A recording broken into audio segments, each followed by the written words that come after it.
Corresponde ahora examinar el segmento de la procedencia del juicio de amparo indirecto. Para este segmento se requiere el análisis del artículo 107 de la Ley de Amparo. He preparado una pequeña introducción donde les hago ver que este artículo 107 es donde se contempla las diversas hipótesis de procedencia del juicio de amparo indirecto. Y aquí tenemos que son los siguientes supuestos. Un supuesto es contra normas generales. Un segundo supuesto es contra actos concretos de autoridad e incluso de particulares.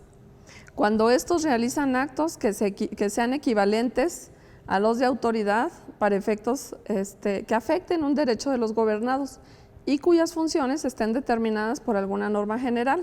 Esto lo encontramos previsto en el artículo 5º, fracción segunda, párrafo segundo de la Ley de Amparo. Aquellos actos que no provengan de tribunales o que sean de autoridades administrativas, pero que se hubiesen seguido en forma de juicio, también son susceptibles de impugnarse en amparo. Los de autoridades administrativas, pese a que no revistan una forma de juicio. Los provenientes de tribunales judiciales administrativos o de trabajo, dictados en juicio, fuera de juicio y después de concluido. Los que afectan a personas extrañas, de manera destacada, también están la posibilidad de impugnar los actos del Ministerio Público en ejercicio de sus funciones, los de la competencia federal, los de la Comisión Federal de Competencia Económica y del Instituto Federal de Telecomunicaciones. Estos son a grosso modo los que podemos nosotros advertir de este artículo 107 de la Ley de Amparo. Aquí estoy refiriendo una primera hipótesis del amparo contra normas generales. Aquí, bueno, es importante tener en cuenta que a través del juicio de amparo, las leyes que no se pueden impugnar son, por una parte, las normas electorales.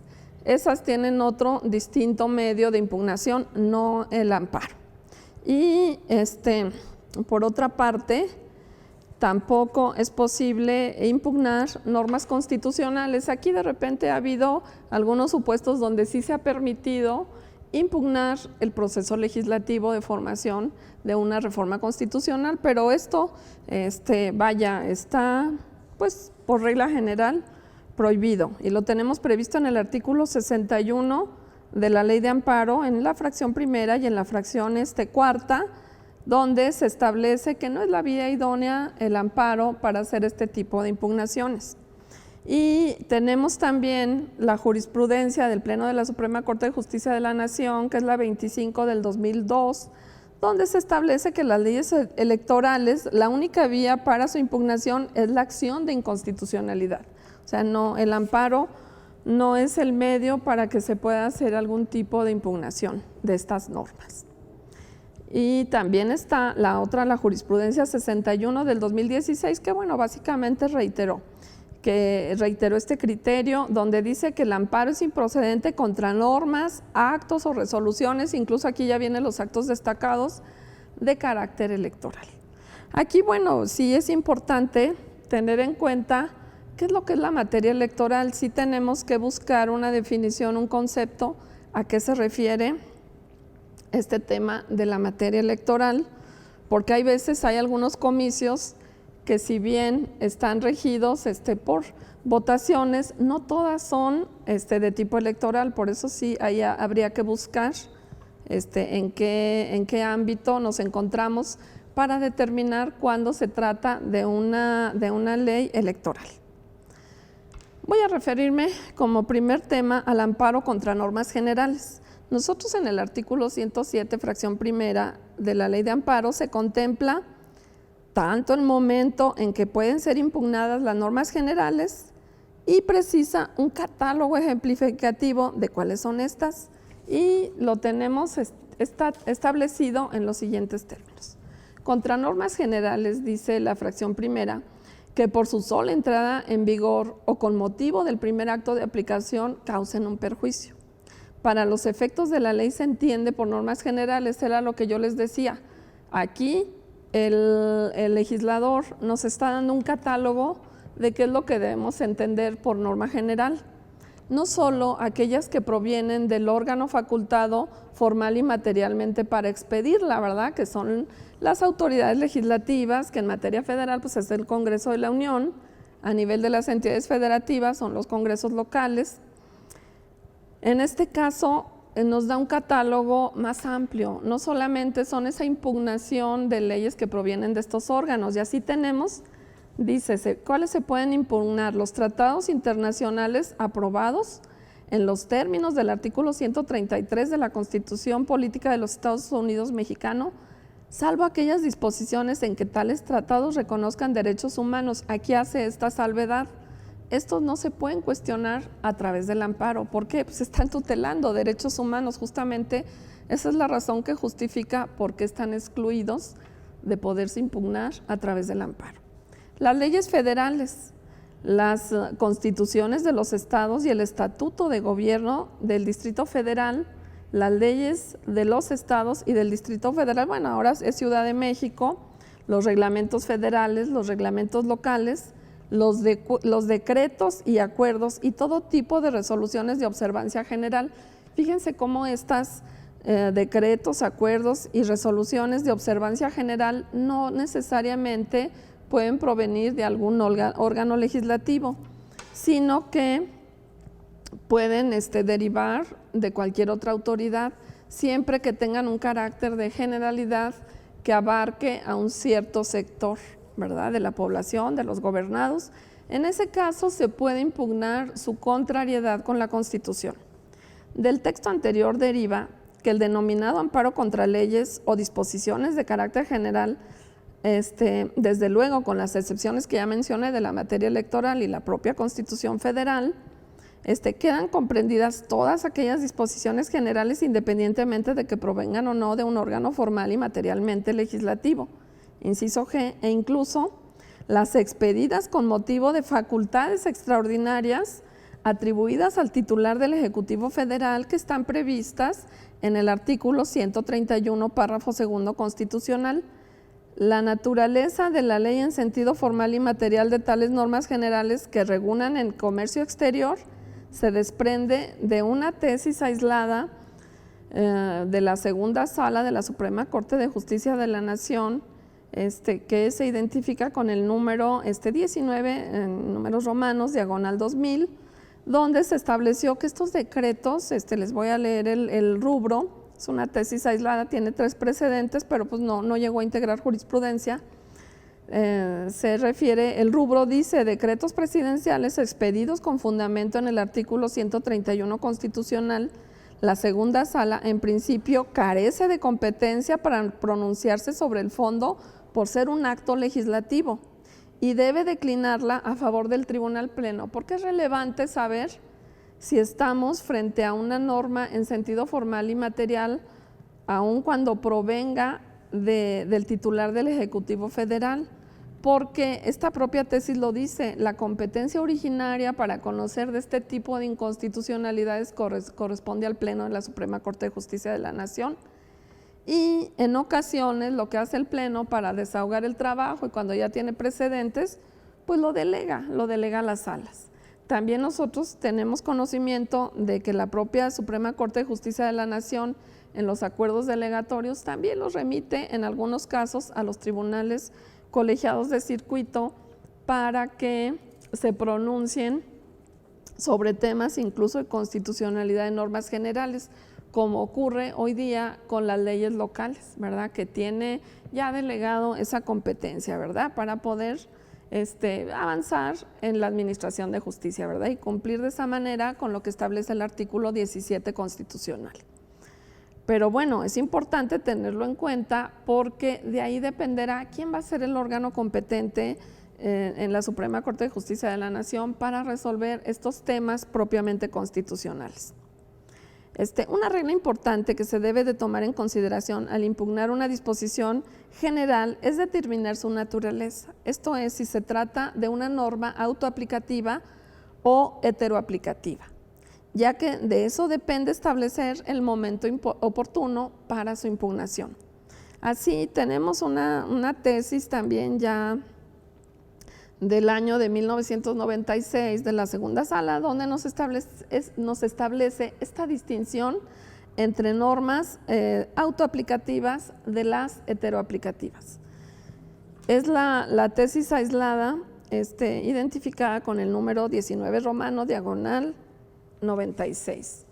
Aquí las autoaplicativas, ¿cómo las podemos nosotros ubicar? ¿Cómo podemos hacer su ubicación normativa? Son aquellas que no requieren de un acto concreto de aplicación para causar perjuicio a los gobernados. Se genera desde el momento en que entran en vigencia. Fíjense que aquí hay una cosa importante que quiero mencionar, que nosotros tenemos que en los artículos transitorios siempre se regula cuándo va a entrar en vigor una norma general expedida pues por el Congreso de la Unión o por los congresos locales.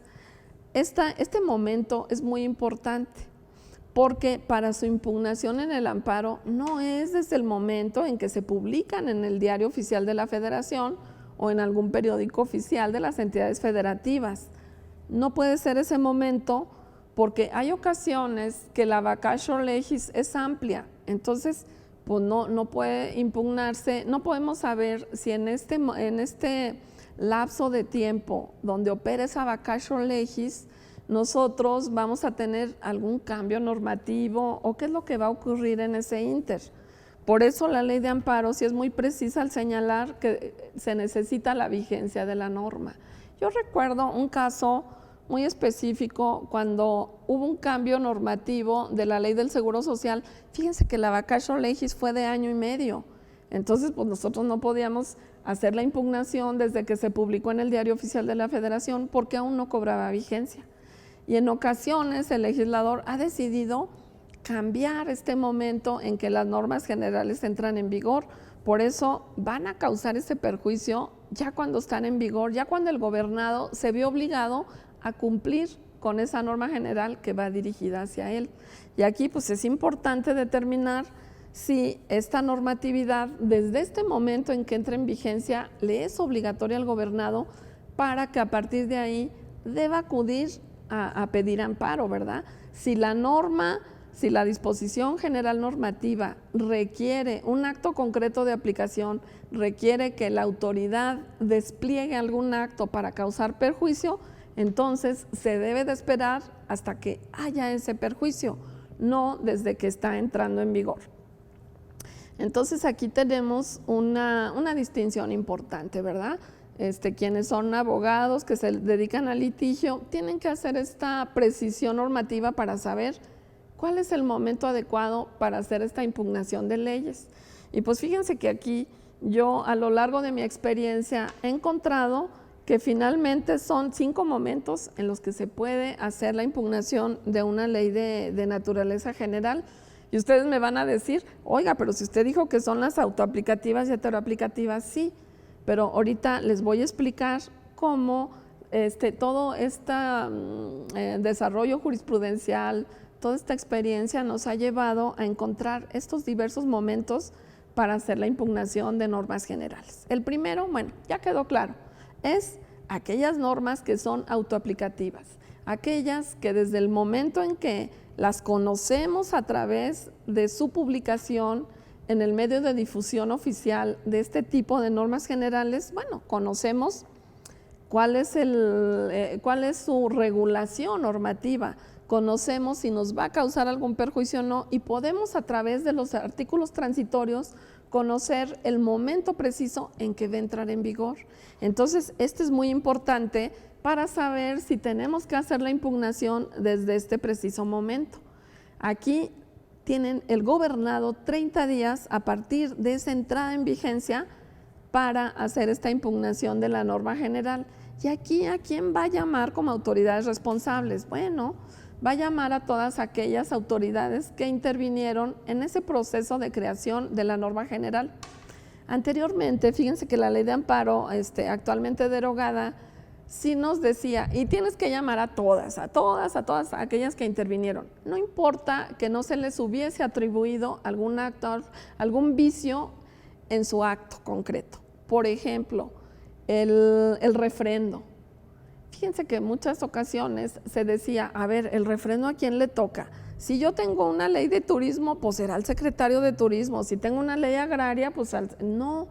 Fíjense que la Suprema Corte de Justicia de la Nación definió que este decreto donde se publicaban las leyes tenía que ser únicamente refrendado por el secretario de Gobernación, porque era el acto que estaba refrendando, esa normativa de dar a conocer al gobernado las disposiciones generales publicadas en el Diario Oficial de la Federación, y no como muchas veces se creyó que tenía que ser ese secretario de Estado del ramo, no es al que se refiere el artículo 92 constitucional, sino al secretario de Gobernación.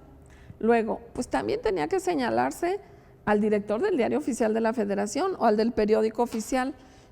¿Qué vicio propio le pudiésemos atribuir? Fíjense que recuerdo, yo estuve integrando la comisión donde se vieron los asuntos contra la ley del ISSSTE, ese nuevo sistema normativo, y dentro de alguna de esas disposiciones se cuestionó que si hubiese publicado, la publicación la cuestionaron, que se hubiera publicado en un día sábado, y dijeron no, es que no es un día hábil.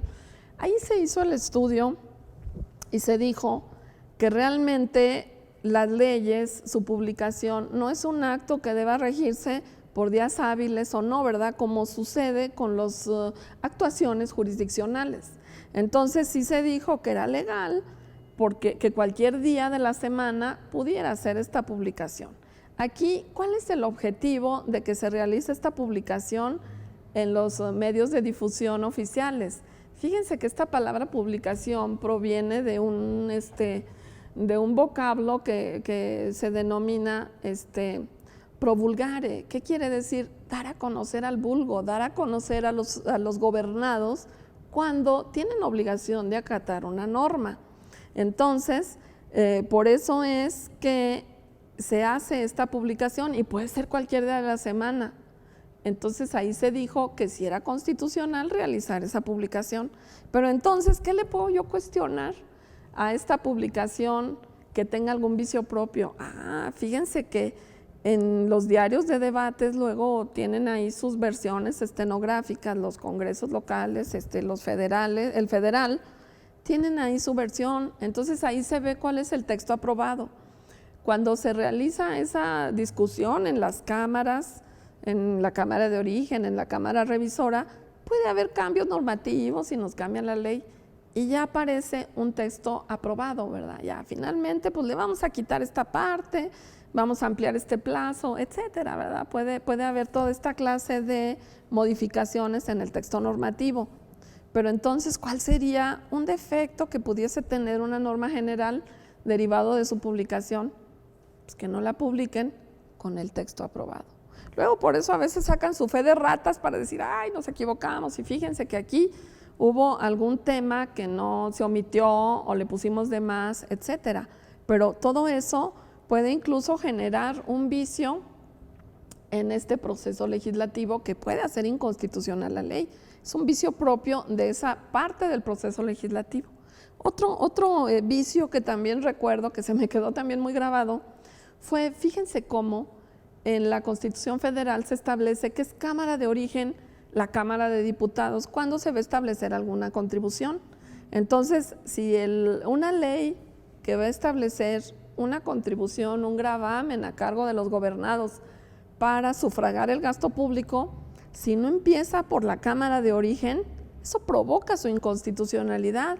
Incluso ustedes por ahí podrán encontrar el impuesto suntuario. Fíjense que empezó en la Cámara de Senadores, lo tiraron. Ese se cayó toda la ley derivado de que el proceso legislativo estuvo incorrectamente llevado a cabo porque empezó en una Cámara que no era a la que le correspondía. Entonces, esos son a grosso modo algunos ejemplos de por qué una ley debe ser reclamada inconstitucional. Puede ser declarada inconstitucional y perder toda efectividad. Aquí el punto está en qué es lo que dice ahora la ley de amparo. La ley de amparo ya nos dice, bueno, si no le vas a reclamar un vicio propio al secretario de Gobernación, que es el que va a refrendar la ley, pues no lo señales. Si no le vas a reclamar algún vicio propio al director del Diario Oficial de la Federación, pues no lo pongas como autoridad responsable, porque lo que hace el amparo es examinar los vicios de constitucionalidad que puedan haber en cada uno de esos actos en los que se formó la ley. Entonces, bueno, ese es el primer tema, ¿verdad? Las leyes autoaplicativas, que son 30 días después de su publicación.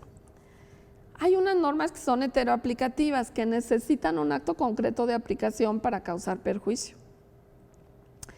Estas, dice la ley de amparo, se reclaman 15 días posteriores al primer acto de aplicación donde se cause el perjuicio. Pero ¿qué es lo que pasa si yo no reclamo esa inconstitucionalidad 15 días posteriores a que me causó el primer acto de aplicación? Todavía nos da otra oportunidad a la ley de amparo, que son, si se optó por ir a un juicio o medio ordinario de defensa donde ya se aplicó ese acto concreto de aplicación, donde se realizó ese acto concreto de aplicación, pero yo puedo irme a algún juicio o medio ordinario de defensa donde puedo corregir esa aplicación que se realizó en mi perjuicio, pues a lo mejor lo logro corregir y no tengo que ir directamente al amparo. El amparo, recuerden ustedes que es un medio extraordinario de defensa que solo debe utilizarse cuando pues ya no hay un remedio para resolver el tema que nosotros tenemos de una violación de un derecho humano que se generó por un acto de autoridad. Entonces, me puedo ir a este medio ordinario de defensa y no pierdo la oportunidad para reclamar la inconstitucionalidad de esta ley, aun cuando no sea el primer acto de aplicación, sino que se haya desenvuelto todo este proceso, de este procedimiento ante las autoridades que deban conocer de este asunto, ¿verdad?, donde se aplicó esa norma, y ya en vía de conceptos de violación lo puedo reclamar contra esa resolución definitiva que decidió este juicio o este medio ordinario de defensa. Fíjense que, los cambios que ha habido en nuestro sistema jurídico a partir del año 2011 han sido muy importantes, ¿verdad? Se abrió un esquema, se abrió una posibilidad diferente para mirar los derechos humanos y para procurar su protección. Entonces, a partir de ahí, tenemos que ver de una manera diferente el amparo, tenemos que ver de una manera diferente los actos de aplicación de normas que pueden ser violatorias de algún derecho humano.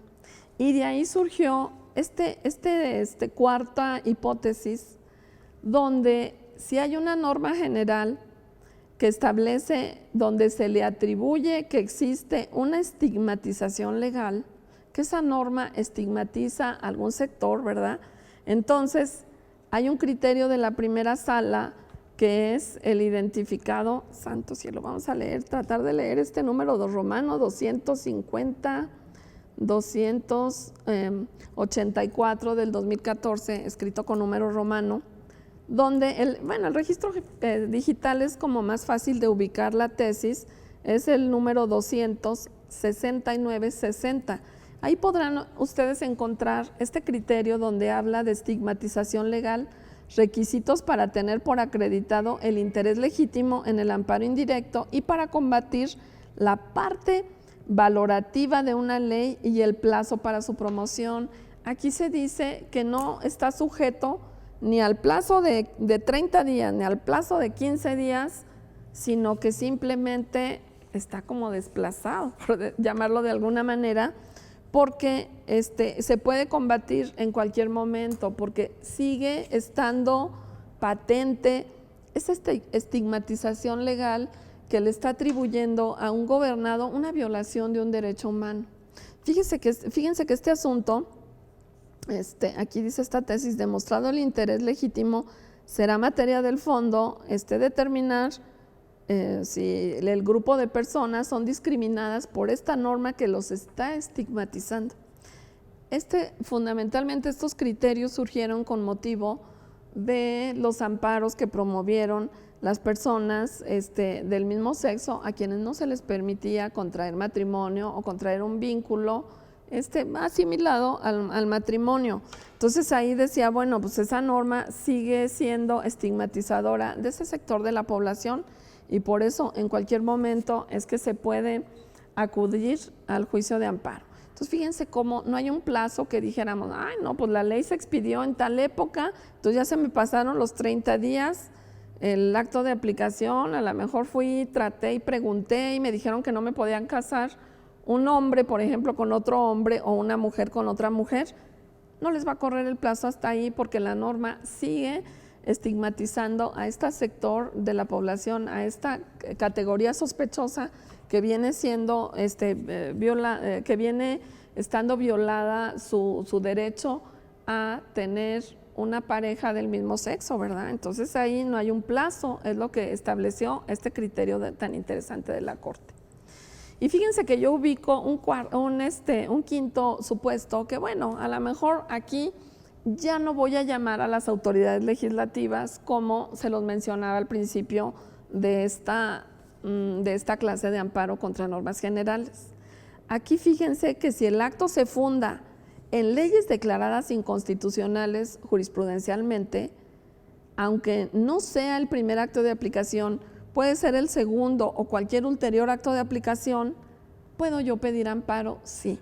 Fíjense que este criterio tan interesante es el que aparece en la jurisprudencia 92/2011 de la segunda sala, es el que se refiere al tema del Infonavit. Si ustedes recuerdan, había un artículo, el octavo transitorio de un decreto de reformas a la ley relativa a la ley del Infonavit, donde publicado el 6 de enero del 97, que estuvo siendo aplicado en muchas ocasiones en contra de los trabajadores.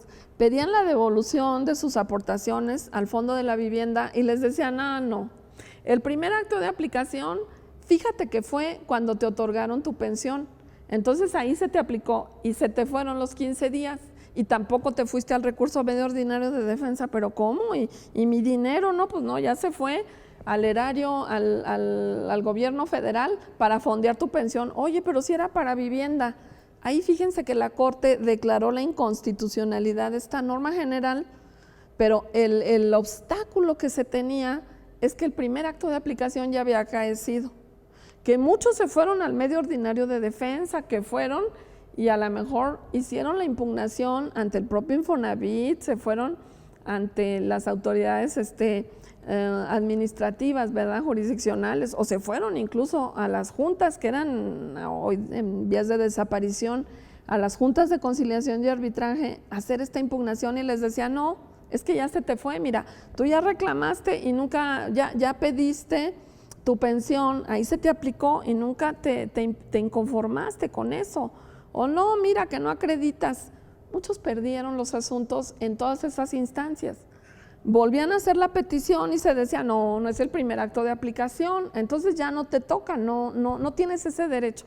Aquí está, la virtud de esta jurisprudencia es que se dijo, si la ley que se está aplicando en ese acto concreto donde te están contestando si tienes o no derecho a reclamar la devolución de esas aportaciones del Infonavit, no es el primer acto de aplicación, es el segundo, el tercero, el quinto, no sé qué acto de aplicación, no importa, no te preocupes. Esa jurisprudencia que declaró inconstitucional esta norma general, fíjate que no puede ser el fundamento de un acto que agravia a un gobernado, sino que ahí hay suplencia de queja. Entonces, puedes tú impugnar un acto, aunque no sea el primero de aplicación, y tu amparo va a prosperar. Entonces, fíjense, aunque trae un tema de amparo contra leyes, pero ya no se va a examinar esa constitucionalidad porque la Corte ya la declaró, de todas maneras es relevante para saber que si es posible que un gobernado acuda al juicio de amparo invocando que ese acto de aplicación de esa norma general ha sido declarado inconstitucional y por eso no puede estar dentro del sistema jurídico como un soporte de un acto que cause agravio a un gobernado. Entonces ahí, fíjense cómo eso, otro acto, otra hipótesis, otra posibilidad en que nosotros podemos acudir al amparo sin que necesariamente sea el primer acto de aplicación de esta norma general y debatiendo su constitucionalidad. Entonces, bueno, en suma, Esto es lo que yo les puedo mencionar sobre el tema de amparo contra normas generales. Fíjense cuánto momento. De repente nos cerramos y nada más dice, ay, no, pues nomás son dos, las autoaplicativas y las heteroaplicativas son 30 días y 15 días, no. Se abre ya un poco más el diapasón. Bueno, lo que me faltaba decirles era que cuando se va al recurso o medio ordinario de defensa, bueno, ahí sí, ya cuando viene la resolución conclusiva, sí les rige el plazo de los 15 días para hacer esa impugnación y sí, ahí sí tiene que ser el primer acto de aplicación, ya sea en ese procedimiento jurisdiccional o al emitir la sentencia. O sea, la violación que se apoyó en ese precepto que consideramos inconstitucional pudo haber sido injudicando o improcedendo, ¿verdad? Entonces, en cualquier caso, nosotros ahí tenemos la oportunidad de reclamar la inconstitucionalidad de la ley, pero no como acto destacado, porque sabemos que en el amparo directo el acto reclamado es la sentencia definitiva que puso fin a ese juicio, o esa resolución que puso fin a ese juicio. Entonces, solamente va a ser materia de conceptos de violación. Vamos a otra de las hipótesis, a la de la fracción segunda. En la fracción segunda del 107 se contempla la procedencia del amparo contra autoridades administrativas, al señalar que el amparo procede contra actos que no provengan de tribunales judiciales, administrativos o del trabajo. La ley vuelve a repetir el mismo error que tenía de redacción de la ley anterior.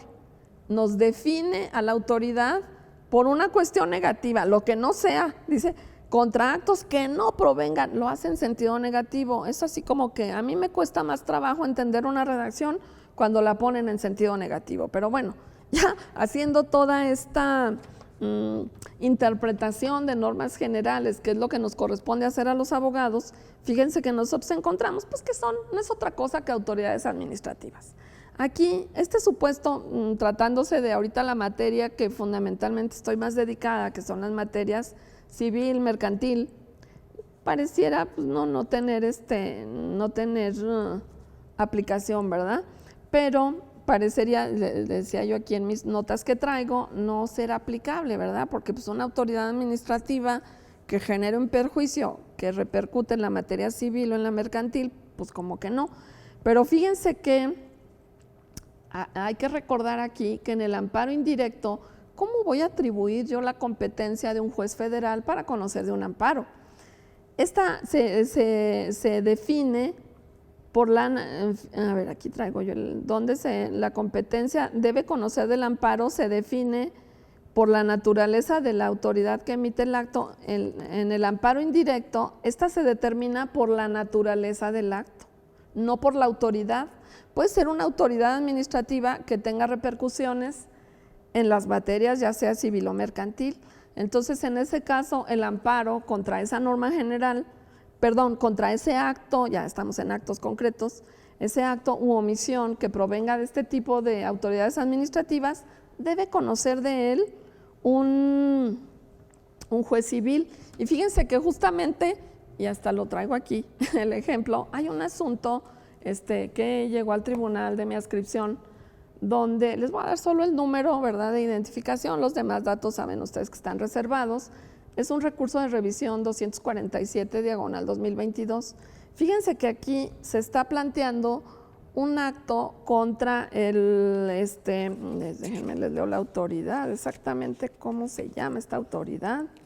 Autoridad responsable, director del Registro Civil de la Ciudad de México. No se fueron a ningún juicio ni a ningún recurso, a nada, directamente al oficial. ¿Y qué le están reclamando? Una rectificación que le pidieron de un acta de nacimiento. Quieren que cambien los apellidos de una persona menor de edad. El oficial del registro le dijo que eso no se podía. Entonces, ¿qué creen? Pues se les pasó el plazo. Acuérdense que son 15 días posteriores a que tenemos el acto que está violando un derecho humano. Aquí, bueno, pues le dijeron que no se puede hacer ese cambio de los apellidos, en lugar de llevar el apellido paterno, que es el que tradicionalmente se hacen así las actas de nacimiento, ¿verdad?, la filiación. Ahora quiere esta pareja que viven en unión libre que esa filiación sean con el nombre con el apellido materno de cada uno, el apellido materno del papá y el apellido materno de la mamá, pues eso como que no. Pero bueno, últimamente en este desenvolvimiento de los derechos humanos sabemos que tiene mucho que ver qué es lo que quieren los gobernados, cómo se atribuyen, cómo se sienten. Por ejemplo, fíjense, la calidad de indígena, ¿cómo podemos nosotros identificarla? Yo me adscribo que soy tzotzil, por ejemplo, se me ocurre una de las etnias que tenemos en nuestro país. Fíjense que también hubo un asunto que fui juez federal en Veracruz y ahí tuve un asunto de unos popolucos, creo que se llamaba esa comunidad indígena. Basta con que ellos se adscriban y digan, yo soy popoluco, yo soy de una comunidad indígena, para que ya se considere de esa manera la atribución. Pero aquí pues el oficial del registro civil le dijo que no, tenía 15 días para pedir el amparo y lo pidió extemporáneamente, ¿no? Tampoco, ni invocando derechos de la infancia, nosotros podemos brincar ese obstáculo de la oportunidad para pedir amparo. Entonces ahí tenemos otro ejemplo de estos actos. Fíjense, las oficinas de consignación. Cuando no nos reciben una renta, pues ¿qué es lo que hace la persona para liberarse de su obligación? Hay una oficina de consignaciones donde podemos ir a hacer ese pago. Entonces, en esa oficina de consignaciones, a lo mejor no me lo quieren recibir o algún obstáculo que me pongan o no me quieren regresar el dinero, a pesar de que yo sea la administradora, por ejemplo, o cuotas condominales del condominio y que no está bien acreditado, que mira, que traes una copia simple. Tenemos el medio idóneo, en todo caso, si es que no hay algún recurso o medio ordinario de defensa, pues ya viene siendo el amparo, ¿verdad? Oye, me están coartando este derecho humano a recibir ese numerario que es para el conjunto habitacional. Entonces las autoridades no pueden hacer más allá de lo que la ley les permite o ordena. Por eso el amparo es el medio de control de la constitucionalidad de esos actos, de la regularidad de esos actos. No tienen que violar ningún derecho humano. Vamos ahora con la hipótesis de la fracción tercera. Dice, actos u omisiones o resoluciones provenientes de un procedimiento administrativo seguido en forma de juicio. Es la misma regla. Fíjense que aquí hay un principio que yo he ubicado tanto en el amparo indirecto como en el directo, al que yo le he denominado economía procesal.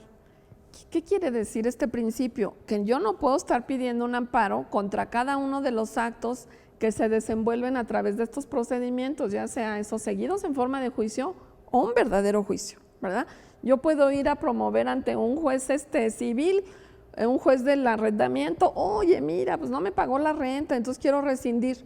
Yo no puedo cada una de las actuaciones, oye, pues me acordó que no era el momento procesal oportuno, oye, me desechó mi prueba confesional, me desechó mi prueba pericial porque me están objetando la firma. Yo no puedo contra cada una de esas actuaciones ir a pedir amparo. Tengo que concentrar todas esas violaciones procesales y hacerlas valer contra la sentencia definitiva. Tengo que guardarlas porque si no se harían los procedimientos infinitos, ¿verdad? Se harían muy largos. Estaríamos entorpeciendo a través de estos medios, de estos recursos, de este sistema recursal intermedio y pidiendo amparos a su vez estos procedimientos. Entonces aquí nos habla esta fracción tercera que el amparo procede contra actos, omisiones o resoluciones provenientes de un procedimiento administrativo seguido en forma de juicio, siempre que se trate, inciso A, las resoluciones definitivas por violaciones durante la misma sentencia o las de procedimiento, ya los decía anteriormente, las injudicando y las improcedentes. Esta hipótesis, bueno, les decía, pues no opera en materia propiamente civil porque no tenemos, pero opera de manera fundamental ante las autoridades administrativas, ¿verdad? Qué sé yo, las clausuras, tenemos otro tipo de procedimientos que se siguen en forma de juicio, donde sí puede hacerse la impugnación contra estas resoluciones. Desde luego, luego de que se planteen los recursos o medios ordinarios de defensa, salvo que se plantee la inconstitucionalidad de una norma general, que es cuando se permite dispensar este medio este recurso o medio ordinario de defensa. Vamos a la hipótesis de la fracción cuarta. Fíjense que esta nos habla de los actos, nos habla de la procedencia del amparo indirecto contra actos de tribunales judiciales, administrativos, agrarios o del trabajo realizados fuera de juicio o después de concluido. En este segmento quiero yo nada más dejar asentado esta hipótesis de procedencia que quiero desarrollarla con mayor amplitud, ¿verdad? Porque ahorita casi ya se nos acaba el tiempo de esta hora para desarrollar este artículo 107 de la Ley de Amparo. Entonces, solo la dejo enfatizada que hay un segmento de amparo judicial y lo dejo pendiente. Voy a continuar aquí con las otras hipótesis de procedencia. Bueno, aquí después de concluido, eso lo voy a reservar, les decía. Y también los actos dentro de juicio de imposible reparación, todo eso que se refiere a la cuestión jurisdiccional lo reservamos para el otro segmento. Y lo de las personas extrañas a juicio y las a juicio por equiparación, perdón, y las personas extrañas a juicio y las personas extrañas a juicio por equiparación también lo voy a dejar en el otro segmento. Y simplemente me voy a referir ya a las últimas hipótesis que nos trae esta Ley de Amparo. Fíjense que aquí tenemos, vamos a verla mejor, la consultamos de acá. Fíjense que dentro del 107 nosotros tenemos que se introdujeron algunas fracciones para que también conozca un juez federal de este tipo de impugnaciones. Y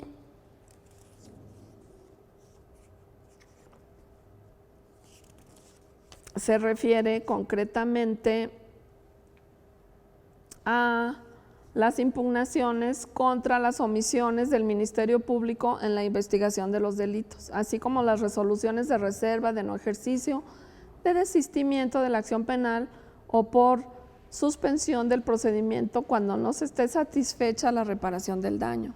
Fíjense que esta hipótesis, pues bueno, más aplicable a la materia penal, anteriormente no se permitía a los ofendidos, a las víctimas, acudir al juicio de amparo.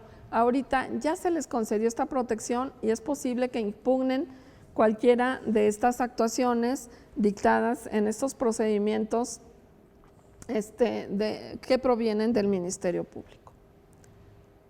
Y aquí también traemos una hipótesis de procedencia, fíjense, las que determinen inhibir o declinar la competencia o el conocimiento de un asunto. También esta hipótesis, bueno, pues antes no estaba tan bien ubicada a quien le correspondía conocer cuando alguna autoridad decía, no debo conocer de este asunto y lo rechazaba o mandaba una inhibitoria o una declinatoria, que son los mecanismos para no conocer de un asunto, o el otro que, oye, mándamelo, mira, yo soy el competente, fíjate, me doy cuenta que tienes un asunto que me toca a mí, mándamelo. No te lo mando. Entonces se puede suscitar algún conflicto competencial y si no se resuelve como el quejoso piensa, como alguien que se sienta agraviado con esa norma general, perdón, con ese acto de autoridad, donde algunas se están negando a conocer o la otra, o el asunto se está yendo a otro lado, pues entonces el juicio de amparo es el medio idóneo para conocer de este tipo de conflictos. Y ya lo tenemos en una hipótesis concreta.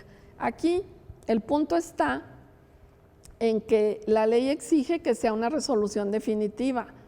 No nada más es, oye, yo declino mi competencia a ese otro órgano jurisdiccional, por ejemplo, el juzgado primero la declina al octavo.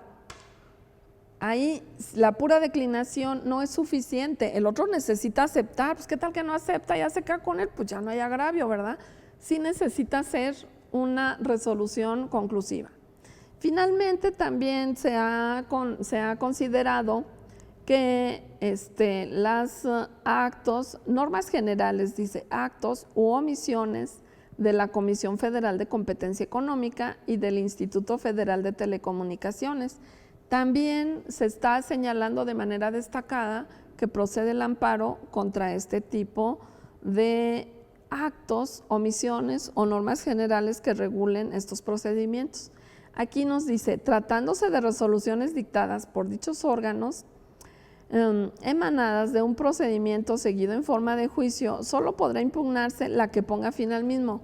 Volvemos otra vez a este principio de que se vale un solo amparo por cada asunto, y donde se dice, se van a reclamar violaciones cometidas en la resolución o durante el procedimiento.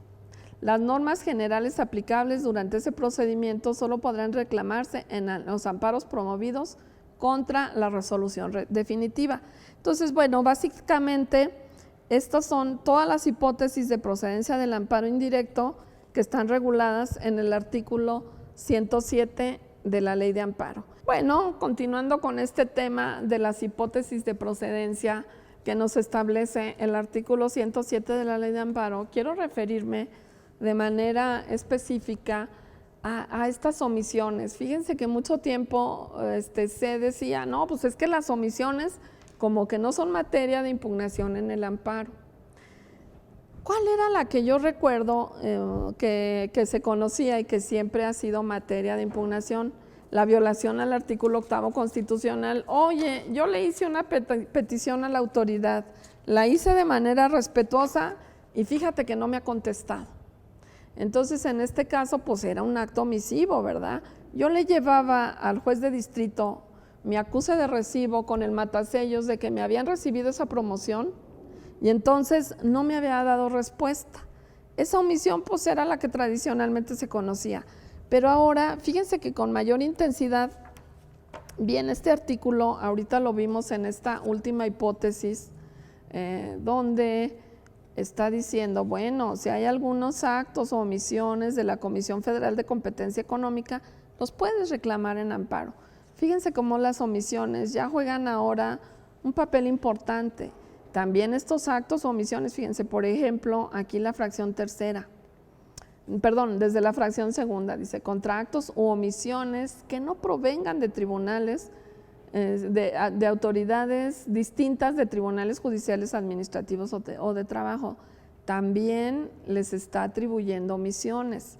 Entonces, antes no era como un tema, oye, no, que aquí no hay una omisión de la autoridad, no eran actos como que se pudiesen reclamar. Ahorita ya la Ley de Amparo los está señalando de manera muy destacada. En la fracción tercera también tenemos los actos, omisiones o resoluciones provenientes de tribunales administrativos seguidos en forma de juicio. También está señalando un acto omisivo como susceptible de impugnarse a través del juicio de amparo. Y en fin, les digo, este tipo de actuaciones de la autoridad no nos puede generar perjuicio simplemente por por una actuación positiva, pueden ser actos omisivos. También quiero referirme de manera especial a los actos de particulares. Fíjense que, bueno, pues es una novedad que sacó la Ley de Amparo, ¿verdad? Con esta apertura que tenemos ahora a los derechos humanos, como un acto no solo puede provenir de una autoridad en sentido que esté reconocida en nuestro sistema jurídico mexicano. Pueden ser alguna otra persona que está realizando actos asimilables a los de autoridad. Aquí fíjense que ¿qué fue? En el año 1994, todavía lo recuerdo muy bien, hay un asunto ahí de un señor y lo pueden ver, todavía se permitía, todavía la ley de transparencia no estaba tan inmersa en estos procedimientos jurisdiccionales que ahora ya no nos dejan ponerle el nombre a las partes, ¿verdad? Porque son parte de uno de los derechos que debemos proteger, ¿verdad? A la intimidad, la reserva del nombre, etcétera. Fíjense que hay un asunto de un señor, Óscar Trasviña se llama. Este señor fue y pidió amparo y dijo, oye, no, fíjate que, y me puse a ver el asunto porque este es el que cambió el concepto de autoridad para efectos del amparo que tradicionalmente nosotros habíamos tenido, que era aquella que ordena, ejecuta o trata de ejecutar el acto reclamado, así definida por la anterior Ley de Amparo. Aquí ya no, se empezó a abrir un poco más y se dijo, no, puede haber algún organismo descentralizado, alguien que realice actos similares a los de una autoridad que pueden generar perjuicio. Entonces, con este asunto de este profesor universitario fue que se diseñó un nuevo concepto de lo que es autoridad para efectos del amparo, y ahí se le empezó a dar apertura no solo a las autoridades que están regidas por los ordenamientos jurídicos y que provienen de alguno de los poderes de la Unión, que puede ser el legislativo, el ejecutivo, el judicial. No, dice, podemos ir y tenemos que migrar hacia otro lado, tenemos que mirar hacia otro lado para buscar dónde ubicamos un acto de autoridad que esté generando perjuicio a un gobernado. Aquí la condición, y ustedes ya lo mencioné hace un momento que estuvimos viendo esa hipótesis donde hablaba yo de los actos de los particulares, cómo necesitan estar regulados por una norma general que le dé esa atribución para realizar algún acto que sin pedirle, sin la equiesencia de los gobernados, les genere un perjuicio. Entonces ahí, sin pedirle permiso y sin decirle, oye, voy a hacer, lo realiza, porque una norma general le otorga esa facultad, aun cuando no sea alguien que dependa de alguno de los poderes de la Unión. Por eso les decía, ya se vino un poco a introducir este tema de organismos descentralizados, que fue donde detonó este cambio del concepto de autoridad, que fue precisamente que le reclamaba a la Universidad Nacional Autónoma de México que había realizado un acto que le generaba perjuicio, no le quiso dar una plaza ahí de profesor.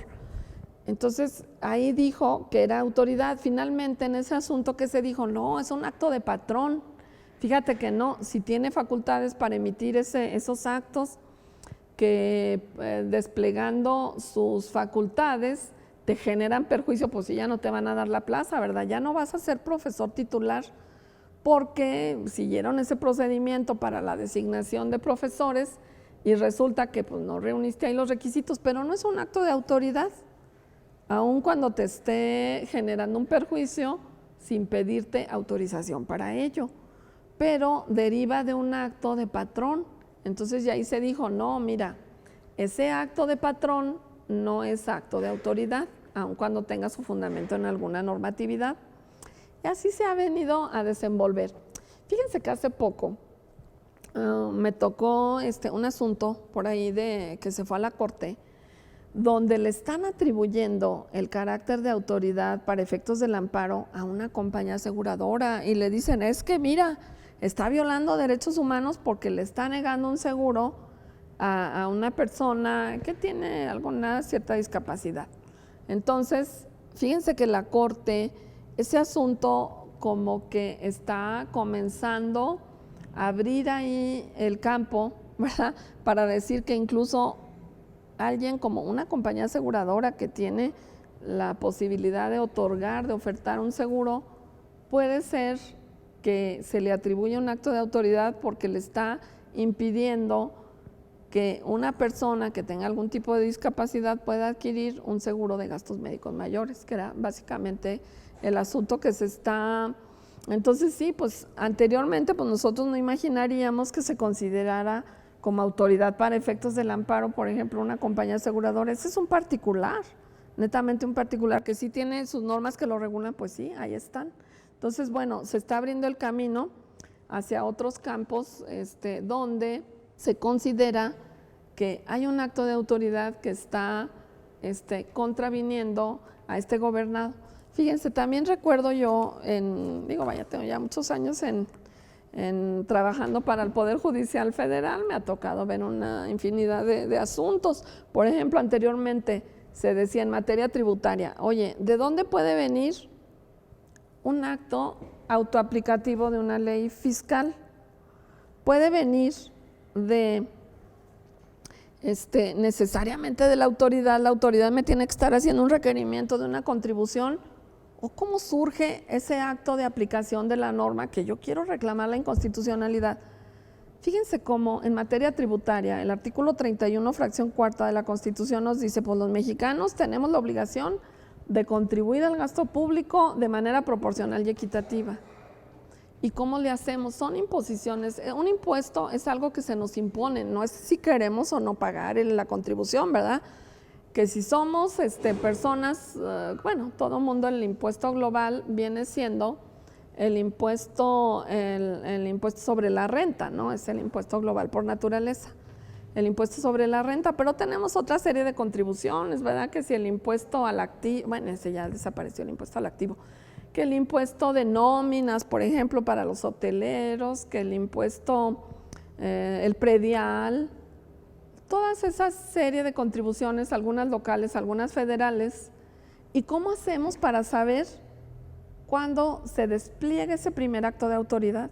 Si es algo que a mí se me impone, a una persona que tributa bajo vamos a suponer, que paga impuestos sobre la renta, ¿verdad?, o que paga o que tiene un arrendamiento, se le obliga a realizar pagos provisionales, ¿verdad? Cada 2 meses. Entonces, ¿quién lo hace? No lo hace la autoridad. Yo no me tengo que esperar a que la autoridad me realice el cobro. Yo tengo que voluntariamente ir a presentar mi formato y ir a pagar.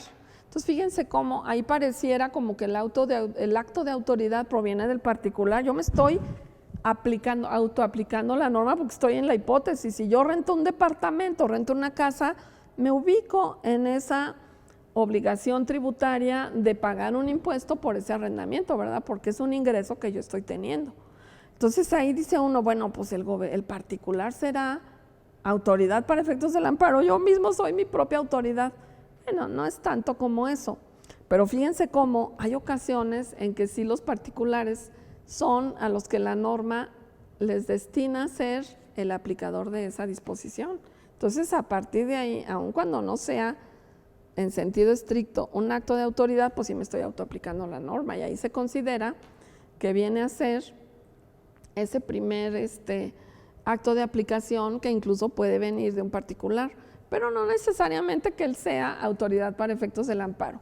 Aquí la distinción, y creo que el chiste está en ubicar cuando un gobernado le atribuye una norma general algún tipo de obligación, ¿verdad?, y que pueda afectar a un tercero, y con esas facultades, aun cuando no es autoridad, ¿verdad?, no trabaje, no dependa, no tenga adscripción en el Poder Ejecutivo, en el Legislativo, en el Judicial, puede generar un acto que irrumpa en la esfera de los gobernados, que le viole algún derecho humano, pues claro que puede pedir amparo.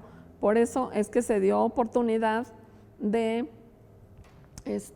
poder acudir al amparo contra estos actos de autoridad.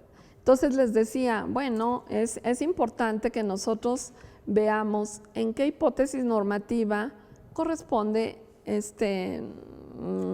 ubicarnos dentro de este artículo 107 para pedir el amparo ante el juez de distrito. Esta competencia, bueno, sabemos que tenemos el territorio nacional dividido en circuitos. Entonces también pues habría que ver dónde es la autoridad a la que le corresponde conocer de este tipo de demandas de amparo, ¿verdad? Aquí, pues la ley de amparo, ¿qué nos dice? Hay que distinguir si hay un acto de autoridad, si tiene ejecución o puede tenerla, o simplemente es un acto declarativo. Ahí, bueno, si va a tener ejecución un acto de autoridad, pues tenemos que buscar la autoridad donde se va a ejecutar ese acto, donde se trata de ejecutar o se vaya a ejecutar.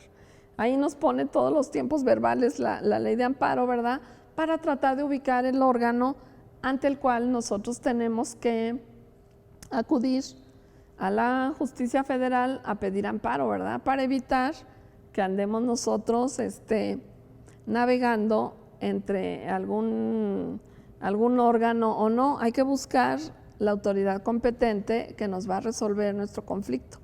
Y para ello, bueno, el artículo, les decía, el 107 solo nos establece las hipótesis de procedencia, pero sí tenemos que consultar la autoridad que tenga competencia en el lugar.